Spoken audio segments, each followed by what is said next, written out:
Hi everyone, hope you are doing well from wherever you're watching this channel, depending on your time zone. Now yesterday we did a commentary on the move by EACC to summon Francis Atwoli, Cyrus Jirongo, and David Murathe, though at that time I did not have enough information on exactly what they were going to answer on.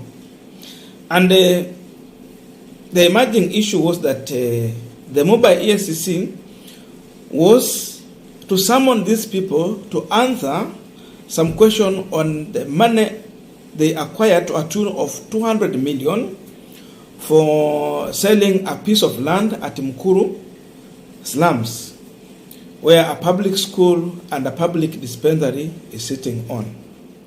Now, this is the story, and at the end of this story, you are going to discover that there are two people here who are being targeted by this move of EACC. Two people. And before I go deeper into that story, I want to explain to you exactly what happened around this land and who has been the owner and how these guys received the money. But before I go deep into that, just a quick request for those who are watching and they are ready to subscribe. Please just consider to subscribe. To all our channel subscribers, anyone who drop comment, everyone who has joined the channel membership, and everyone who has been super chatting us in our premiere, I must say thank you so much for your unconditional support. Again, I'm requesting you, all of you, to give this video a thumbs up. That's also another way you can support our channel. Now, let us go back to the story. Now, Cyrus Jirongo has a farm known as Kuza Farm. And through his Kuza Farm, Jirongo was claiming that the land in which the school and the hospital has been built in, it is his own land being managed by Kuza Farm.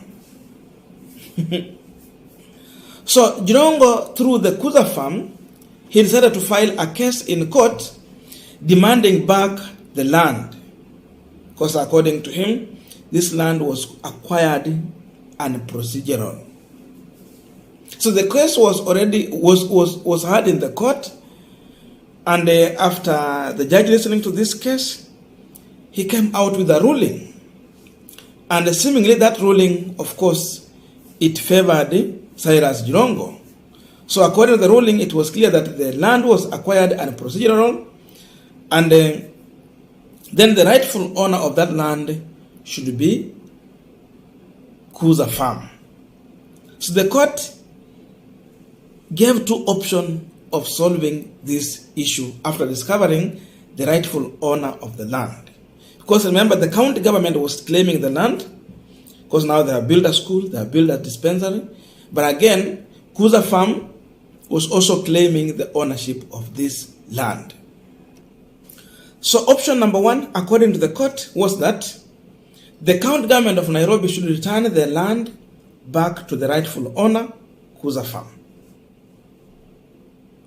And the second option was that because public facility has been built on it, we have a school and hospital, then Jirongo through his farm and the Nairobi County government can make an agreement and pay the money according to the value of that land, the current value during that time. And that's how Nairobi County, in agreement with the Jirongo, settled for 200 million Kenyan shillings. So that's how Jirongo got the 200 million shillings, and this money came from Nairobi County government. So Nairobi County decided to settle for option 2. Pay the money rather than losing the land and you lose the facility inside the land. Because for them, they were thinking that, okay, if we take the land, then we are going to lose the facility and no one will claim that. You can't claim. It's either they demolish or decided to use for other things. So that is the real story behind this. Now, this is how Atwoli, Murathe, and now even another name is coming, the former speaker, Kenneth Marende.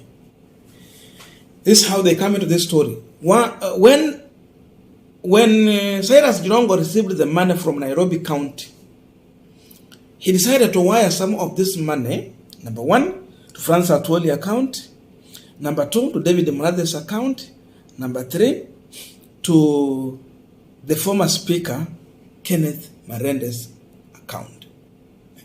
And then he remained with the balance of the remaining money. I will tell you how these people came into this issue.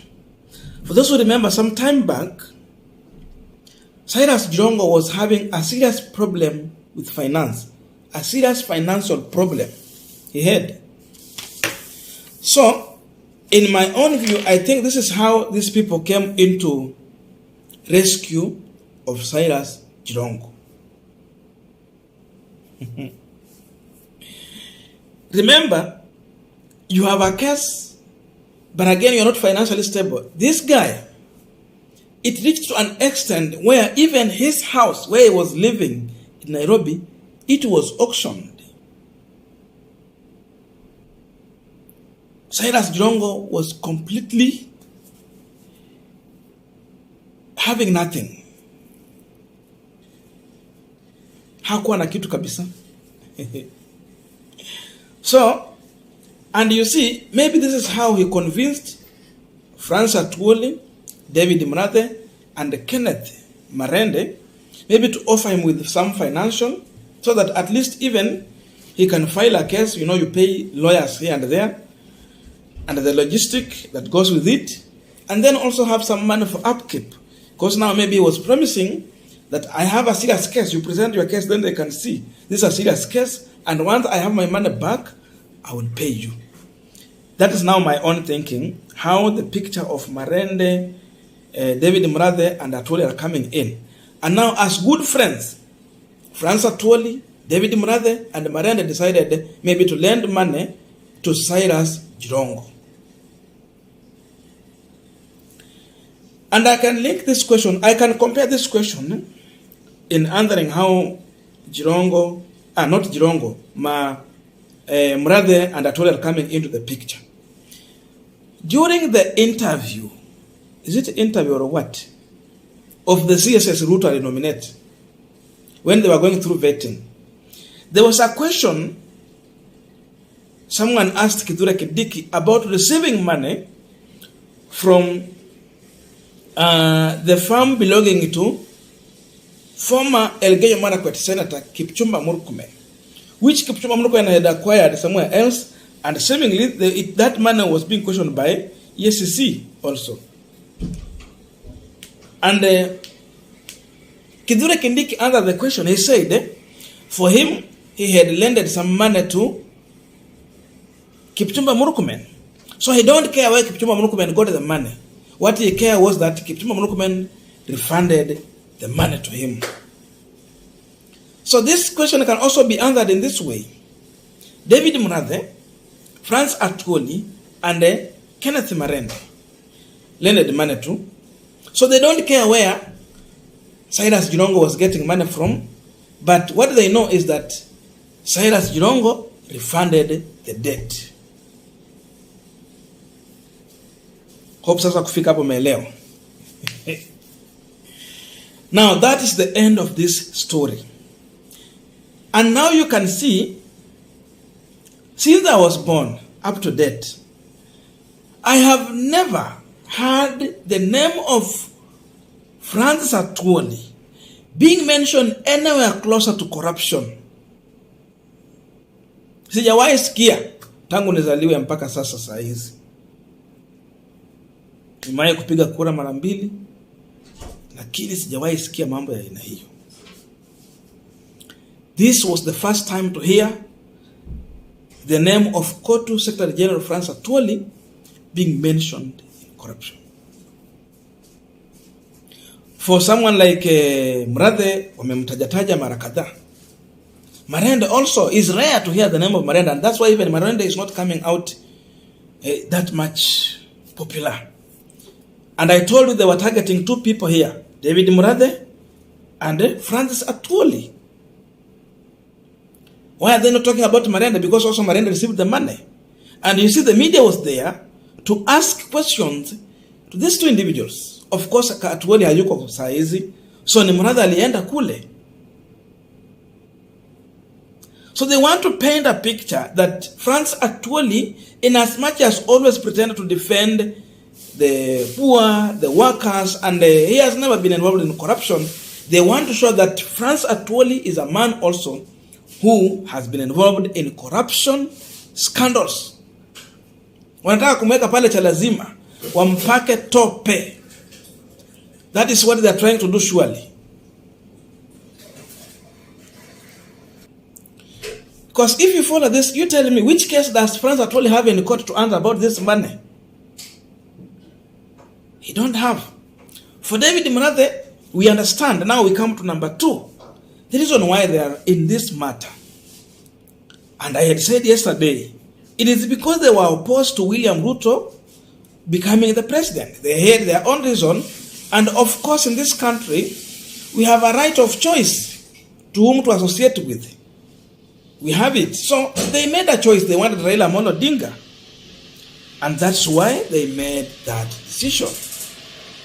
So going forward, again, Francis Atwoli believed in railaodinga's leadership. That's why he campaigned railaodinga. He dismissed William Ruto. And he was a strong supporter of railaodinga. So William Ruto, through EACC, is making it a tool to use to silence these people or to make them toe the line and support him. Suppress them that they can either keep quiet or support you. And this can be explained why Atwoli, to some extent, decided to visit the current Prime Cabinet Secretary, Musalia Mudavadi. That is now the deeper story behind the issue of EACC. I don't know what you think about this. I don't know if you have a different view from what I have given, but we can meet in the comment section to have a continuation of this conversation. If you have other view that is not agreeing with mine, you are free to do it. And let us meet in the comment section. Tuendelee. Thank you.